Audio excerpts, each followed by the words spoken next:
बिस्मिल्लाहिर्रहमानिर्रहीम अस्सलाम वालेकुम जनाब मां आहियां इंसाफ़ अली मेमण तव्हांजे मुंहिंजे सिंधी चैनल सम्झो सम्झायो सां गॾु सभिनी खां पहिरीं त तव्हां सां रिक्वेस्ट आहे त जंहिं मुंहिंजे दोस्त चैनल खे सब्सक्राइब कोन्हे कयो त प्लीज़ सब्सक्राइब करे वठे। सब्सक्राइब करण जे लाइ रेड कलर जे बटन खे क्लिक करे बेल जे आइकॉन खे ज़रूरु दॿाए। ईअं करण सां तव्हां वटि मुंहिंजी नई अचण वारी वीडियो पहुचंदी ऐं उनखे ॾिसी फ़ाइदो वठी सघंदा। हाणे हलूं था वीडियो जी तरफ़।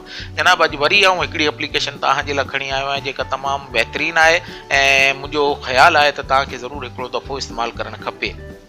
जनाब हाणे जेके व्हाट्सएप यूज़र्स आहिनि उन्हनि खे ख़बर हूंदी त कई दफ़ा उन्हनि वटि जेके मैसेज ईंदा आहिनि ऑडियो मैसेज ईंदा आहिनि। हाणे ऑडियो मैसेज थी सघे थो उन्हनि खे सम्झ में न ईंदा हुजनि या आवाज़ जे करे या कंहिं मसइले जे करे नथा सम्झ में अचनि ऐं जेकॾहिं हू चाहिनि था त उन मैसेज खे असीं टेक्स्ट में लिखूं त अॼोकी एप्लीकेशन उहो कमु कंदी। हाणे एप्लीकेशन जो नालो वग़ैरह आउं आख़िर में तव्हांखे वीडियो जी ॿुधाईंदुसि ऐं उनजो लिंक आउं तव्हांखे डिस्क्रिप्शन में ॾींदुसि, पर सभिनी खां पहिरीं तव्हांखे हिन एप्लीकेशन जा फ़ाइदा ॿुधायां थो। त जनाब हिन एप्लीकेशन जो इस्तेमालु ॾिसण जे लाइ सभिनी खां पहिरीं त असां व्हाट्सएप खोलींदासीं। हाणे व्हाट्सएप में खोड़ सारा मुंहिंजा कॉन्टेक्ट आहिनि। इन्हनि मां कई शयूं आहिनि जेके हिकिड़ी ॿी ॻाल्हि तव्हांखे ॿुधाईंदो हलां। हिन एप्लीकेशन में तव्हांखे उर्दू मिली वेंदी ऐं इंग्लिश मिली वेंदी, पर सिंधी अञा ताईं कोन्हे पहुती। त सिंधी जा मैसेज खे जेको आहे उहो कन्वर्ट कोन थो करे सघे। सिंधी जेके रिकॉर्डेड मैसेज आहिनि उन्हनि खे हू नथो ट्रांसफर करे सघे टेक्स्ट में। त इहो थोरो ध्यानु रखिजो, थी सघे थो मुस्तक़बिल में इहो बि अची वञे। त हाणे साईं हिते कंहिं बि खे खोलूं था। हाणे हिते तव्हां ॾिसी सघो था खोड़ सारियूं शयूं आहिनि, पर हिते हाणे मूं वटि मैसेज कोन्हे त आउं हिकिड़ो मैसेज तव्हांजे लाइ रिकॉर्ड करे थो वठां। हाणे जीअं ॾिसो, hello how are you, what can I do for you, thank you. हाणे ॾिसी सघो था हीउ मैसेज मूं रिकॉर्ड कयो आहे। थोरी देरि वेट कंदासीं जीअं डाउनलोड थिए। हाणे डाउनलोड थी वियो आहे, हिनखे तव्हां ॿुधी बि सघो था।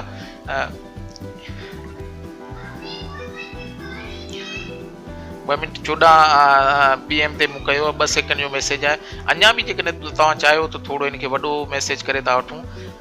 Hello hello hello viewers, how are you, I am fine, what can I do for you, hello. ही 7 सेकंड जो मैसेज आहे। हाणे मैसेज रिकॉर्ड थी वियो आहे। हाणे इंग्लिश में मूं रिकॉर्ड कयो आहे, इन करे जो आउं तव्हांखे मूं पहिरीं ॿुधायो त ही सिंधी अञा ताईं हिन एप्लीकेशन में कोन्हे आई। उर्दू तव्हांखे मिली वेंदी, हिंदी मिली वेंदी, ॿियूं खोड़ सारियूं लैंग्वेज आहिनि, पर सिंधी ते अञा कोन्हे हिननि कयो आहे। त हाणे साईं करिणो छा आहे, हिन जेको मैसेज मूं रिकॉर्ड कयो आहे हिनखे तव्हांखे जेकॾहिं टेक्स्ट में ट्रांसफर करिणो आहे त हिनखे थोरी देरि पुश कंदो त ही तव्हां ॾिसी सघो था सिलेक्ट थी वियो आहे। हाणे हिनखे तव्हां हितां इहे 3 जेके लाइनूं आहिनि इन्हनि में ही शेयर वारो जेको ऑप्शन आहे हिनखे क्लिक कंदो। शेयर वारे ऑप्शन में क्लिक करण खां पोइ थर्ड वन जेको ऑप्शन आहे ट्रांसक्राइबर जो नाले सां, ट्रांसक्राइबर जे नाले सां आहे, हिनखे क्लिक कंदो। हिनखे क्लिक कंदो त थोरी देरि में तव्हां ॾिसंदो ही खुली वेंदो। ॿुधाए पियो थोरी देरि तव्हांखे वेट करिणो पवंदो। ऐं इहा ॻाल्हि तव्हांखे ॿुधाईंदो हलां त तव्हां वटि जेकॾहिं ॿिन्हिनि एप्लीकेशन खे पंहिंजो हिन एप्लीकेशन खे यूज़ करिणो आहे। हाणे ॾिसी सघो था हिन थोरी देरि में उन ई मैसेज खे टेक्स्ट में कन्वर्ट करे छॾियो आहे। ईअं तव्हां पंहिंजे जेके बि ऑडियो मैसेज आहिनि उन्हनि खे जेकॾहिं कन्वर्ट करणु चाहियो था टेक्स्ट मैसेज में, कंहिं वजह सां तव्हां पढ़ी नथा सघो या सम्झ में नथो तव्हांखे अचे त उनखे ईअं तव्हां टेक्स्ट करे सघो था। हीअ हिकिड़ी एप्लीकेशन हुई जेका मूंखे सुठी लॻी, इन जो रिव्यू मूंखे तव्हांखे ॾियणो हो। हाणे तव्हां ॿुधाईंदो कमेंट्स में त तव्हांखे कीअं लॻो। हाणे वेंदे वेंदे तव्हां खां मुंहिंजी रिक्वेस्ट आहे त मुंहिंजे चैनल खे सब्सक्राइब कयो। सॉरी, उन खां पहिरीं तव्हांखे आउं ॿुधाईंदो हलां त हिन एप्लीकेशन आहे कहिड़ी। उन जे लाइ तव्हांखे वरी प्ले स्टोर में वञिणो पवंदो। जनाब प्ले स्टोर में वञण खां पोइ हिते तव्हांखे लिखणो पवंदो ट्रांसक्राइबर फॉर व्हाट्सएप। ही ॾिसी सघो था ट्रांसक्राइबर फॉर व्हाट्सएप जेका फर्स्ट वन एप्लीकेशन आहे, इनखे क्लिक कंदासीं। इनखे जीअं ई क्लिक कंदो ही खुली वेंदी। हाणे तव्हां हिन में तव्हां ॾिसी सघो था मूं डाउनलोड करे छॾी आहे। हिन जी रेटिंग जेकॾहिं तव्हांखे ॾिसणी आहे त तव्हां ॾिसी सघो था, सुठी हिकिड़ी एप्लीकेशन आहे। रेटिंग हिते शो कोन पई थिए, हाणे थिए पई।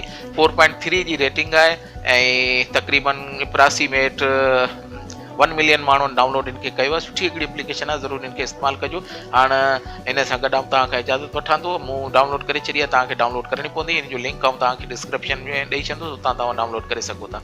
इन सां गॾु तव्हांखां इजाज़त वठां थो इन दुआ सां त तव्हांखे अलाह ख़ुशि ऐं आबाद रखे। अलाह हाफ़िज़।